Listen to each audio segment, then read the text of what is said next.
my YouTube channel. This is part 5 of my Project House series, and today, if you haven't seen the previous videos, those videos are all going to be a little more educational. First one's going to start off by just kind of talking about how I got into this journey, and then as you go on, it'll kind of explain a couple things I learned from the book Beyond the Pill, which is a big reason why I started in the first place. But today I am going to talk about my lab test results as well as the doctor's orders that I actually got a couple weeks ago. I wanted to kind of get a feel of where I'm at. I'll be sharing like a more specific in-depth video on the supplements that I'm taking and why, either later this week or early next week. And then after that, I'll kind of share like an update on where I'm at, how I'm feeling, how I feel the adjustments I've made have done in my routine. So like I said, I'm just gonna go through the test results I had real quick. I did a ton of tests to start. She ordered a ton of blood work. After our 15-minute consultation, she decided what she wanted to run, and she sent me this huge long list. I just took it to the lab test place, I got my blood work done, and then they sent it obviously to her. And then we went over it in the meeting or the appointment that we had a couple weeks ago. And she basically just took me through all of my high or low levels, explained a little bit of why I may be feeling the way I'm feeling. I kind of had a lot of ideas previously, and most of them were confirmed. But she also asked, like, to start off, I mean, it was very much a consultation on getting to know me and learning my life, my lifestyle habits, what may have started, like triggered the symptoms that I've been feeling. It was actually really interesting. So when she first brought me in, she got to know me, like just me as a person. And then she also asked me like if I was born vaginally, if I was breastfed when I was a baby, if there were any traumatic events or anything that may have, like if I took any antibiotics when I was little that may cause hormonal imbalances as an adult. She asked me about any stressful events in the last couple of years that may have triggered some of the symptoms, because I realized a lot of the symptoms that I felt happened after, like the year after I graduated college. So I got out of a really bad relationship in 2016, and when I graduated college that year as well, and then I ended up moving to Chicago. So 2016 was a huge year for me.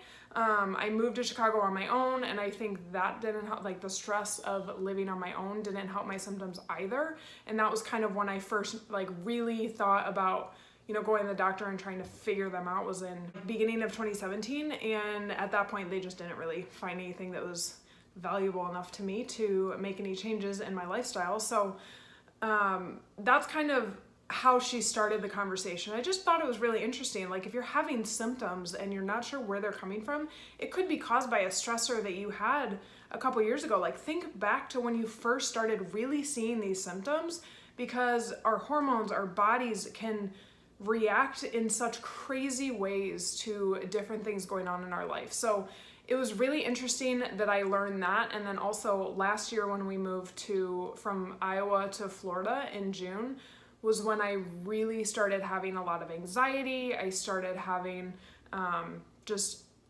necessarily relationship issues, but more like personal issues with me. I was just like, I was questioning everything. I wasn't sure what, like, this was where I was meant to be and all of these things. And I realized that a lot of the issues that I had was obviously because I literally moved thousands of miles away from home with my boyfriend that I had known for, 6 months at that time. And it was a lot. And I think that was a huge reason that my symptoms kind of, I don't know that I would say they flared up again, because I had always kind of had them for the last couple years, but there was definitely a noticeable difference, especially with the anxiety and all of those things, because I never really dealt with anxiety before. But look for those triggers and see if you can figure out when your symptoms started, if there was anything that may have triggered that, and that may help you kind of logically think about why you may be feeling the way you're feeling and what you can do to combat those feelings. So obviously I say anyway, if you're someone that is on the pill, you should probably get your hormones checked, just because I bet your levels are not necessarily where they should be, and you may be surprised by getting your lab test results back what is actually high or low. And again, every single person's different, so that's why having specific labs for you is going to help you and your doctor figure out the best plan of action for you moving forward. So like I said, she started off with that, and then we got into the test results, so I'll just take you through these real quick to show you what I'm high and low in. So the biggest thing is FSH and LH are two hormones that we get throughout our cycle, like during the follicular phase and the luteal phase. Those are the hormones that fluctuate up and down throughout your entire cycle. And I was very low in both of them, which makes sense when you're on the pill. Anybody that's on the pill is probably going to have extremely low numbers. My total cholesterol was somewhat high. It was around 210, and typically you want to see around 200. And my LDL was kind of surprising because that was a little high, which LDL is bad cholesterol. But I had also just had Italian the night before, and Italian food means lots of cheese, and I had chicken Alfredo, and that very well could have been why my cholesterol was a little high that day. But she wasn't super worried about this, but she did just give me some ways that I can combat that, like going dairy-free for a while. Don't have to worry about those. I'm gonna kind of touch on the ones that are specific to what I've been talking about. TSH is next. So she did run all of my thyroid hormones. In the last video, I talked about all the different tests you should run if you want to test your thyroid. And for the most part, my thyroid was fairly normal, like all around, like the T4, free T3, T3, and the other couple tests that I ran were fairly, I would say, low normal. And my TSH was 5.14. And for any women that are 20 years or older, it's typically the normal range is between 0.4 and 4.5. So 5.14 is out of range. It kind of goes opposite to what you think it is. 5.14, it seems like it's high, so you think you would be hyperthyroid, but it actually means that you're low in thyroid. So it's showing that I am hypothyroid. However, as we've discussed, the pill can affect multiple areas in your body, including your thyroid. So because a lot of my other levels are they're low normal, but since I'm still on the pill, we don't know what my levels are outside of the pill.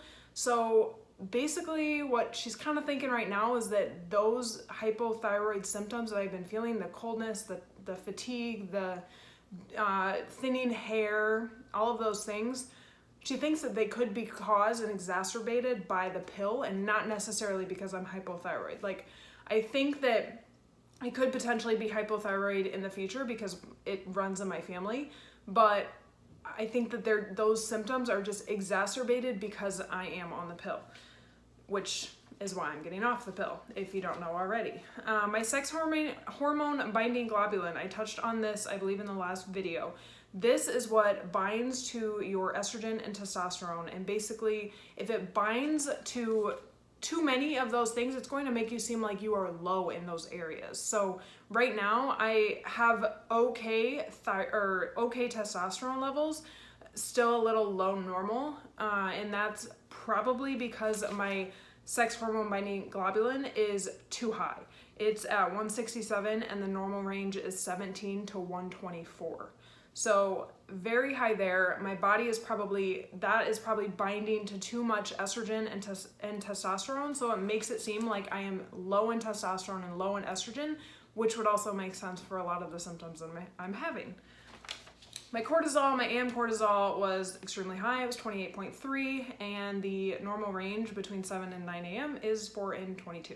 So obviously I'm just super stressed. I have a lot going on. I'm working 2 jobs. My mind is constantly going, and I don't relax enough. So another big part of it is because I've been stressed out a lot with my full-time job, and that is one of the reasons why I'm leaving. It's not helping me to excel not only in my business, but in my health as well. So after these next couple weeks, I would like to get my cortisol tested again and see if that was really a big reason why my cortisol was so high. So that'll be super interesting as well, but it is high, so I'm doing everything I can to reduce my stress. let's see, my vitamin D was a little low range.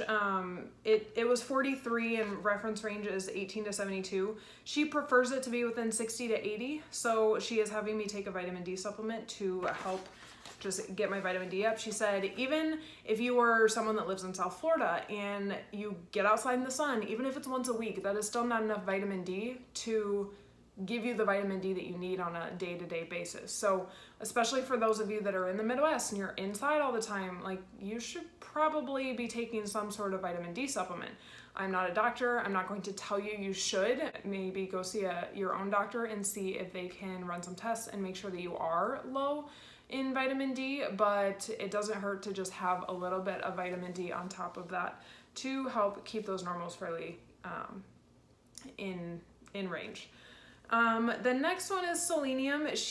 I will actually be doing a mindful message on this this week. I'm filming this a little early. This won't come out till Wednesday. I'm going to be doing a mindful message on Tuesday on selenium and why it's so beneficial, and it's actually really helpful to heal your thyroid. So it's very helpful with your metabolism and your thyroid. My value was 115 and the reference range is 63 to 160. So again, a little low normal. So she's just having me to have a couple Brazil nuts a day to help increase my selenium levels in my body. My estrogen was low. And for the most part, everything else was fairly normal. But those were the ones that mainly stood out, which completely makes sense with the symptoms I've been having. Basically, my symptoms show that I have symptoms of hypothyroid, I have low testosterone and low estrogen, and that's almost exactly what these showed. But again, this is all while I'm on the pill. So the problem is we don't know what my body is truly like off of the pill because I'm still on it. So I have a couple more weeks on the pill and I'm gonna go off of it. And for those of you that have seen my last video, I need to be careful about post-birth control syndrome. So I'm gonna be doing everything I possibly can to make sure that I am taking care of my body, especially in that time frame. But the biggest thing that I wanted to do, and she wanted me to do this month, was to get my liver, my gut, my thyroid, all of those things as healthy as possible before I go off the pill. Because if I just were to go off the pill, I could see a lot more issues than if I were to prepare my body as best as I can and then go off of it. So that's why we did one more month on the pill, and then next month I'll go off of it. And my follow-up is in November. So again, she gave me a list of supplements that I'll be taking, and I will do another supplement video on that separately. But also just removing dairy, removing gluten, removing alcohol, and removing caffeine.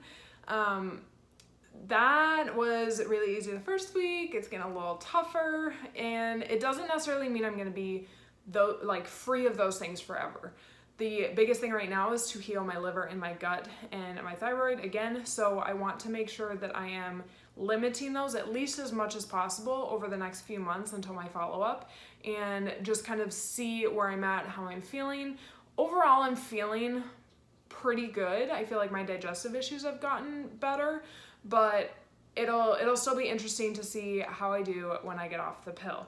But once I kind of feel like I have things under control, that's when I can start adding in, dairy here and there and gluten here and there, and just kind of, it's almost like an elimination diet, because I can just slowly add some of those things back in, see if it bothers me at all, and if it does, then maybe I cut it out forever or only have it literally once in a blue moon, or it's something where I can start adding in more and more each week. Increase leafy greens. I got her doctor's notes here. She did tell me to do more organic fruits and vegetables. Seed cycling is something that I've started to incorporate. It's really to help get your cycle back to healthy after, especially you get off the pill. So I started it this month. Basically, it's just the first 14 days of your cycle from day 1 of your period to day 14. You do 1 tablespoon of pumpkin seeds and 1 tablespoon of flax seeds for the first 14 days. And day 15 to the first day of your next period, you do, I believe it's actually 2 tablespoons of pumpkin seeds and 2 tablespoons of sesame seeds. If you're interested in seed cycling, you can look it up online. Dr. Brighton has some information on it. She actually talks about it in her book. And that's a big reason why I knew some of the stuff going in, was because I read that book. I was educated enough. And so a lot of this wasn't surprising to me. It was just kind of confirming, and I got someone else's opinion. I got an outside source to help me figure out exactly what I needed to do. But yes, the seed cycling has been going fine. I absolutely love the hormone balancing balls, which I posted the recipe on my page. But they're really good. So increasing omega-3s, decreasing unhealthy oils, which I don't really have anyway, but if you don't know what an unhealthy oil is, it's corn, soybean, canola, vegetable, grapeseed, peanut, safflower, and cottonseed oils are all really high in omega-6s and not high enough in omega-3s. So the ratio is off. And if you're interested in having healthier fats in your diet, you need something with higher omega-3s. So some foods that you can you can eat to support your thyroid include sweet potatoes, carrots, mangoes, apricots, leafy greens, basically orange and green colored vegetables. So good thing I eat a lot of those already. I have sweet potatoes weekly. I have carrots almost daily. Mangoes and apricots are like every once in a while, but leafy greens, if you follow me on Instagram, you know I love my salad. So again, almost daily. She also gave me a test that I can do. If you guys haven't heard of Viome before, it's Viome. And that is a microbiome test to figure out what your food sensitivities are. I am really hoping I get to do it soon. Right now, we're a little tight on money with me leaving my current position. So I'm waiting to kind of figure out if we can figure out what's going on inside of me before I go and do a test on food intolerances, but I would be super interested to take it at some point, and we'll definitely keep you guys posted if I do. But that's pretty much the main stuff. Like I said, I have a ton of supplements I'm taking, so I'll do a completely separate video on that, so because obviously this is going a little bit longer. But if you guys have any questions on some of the doctor's orders, on some of the test results that I got, I will do my best to answer them. Again, I am not a medical professional, but I do a lot of research. I try to be as educated as I can so I can give you my best educated answer to any questions that you have. But I hope you enjoyed this video. Make sure you like, comment, share, and subscribe. And I'll talk to you guys in the next one. Have a great rest of your day.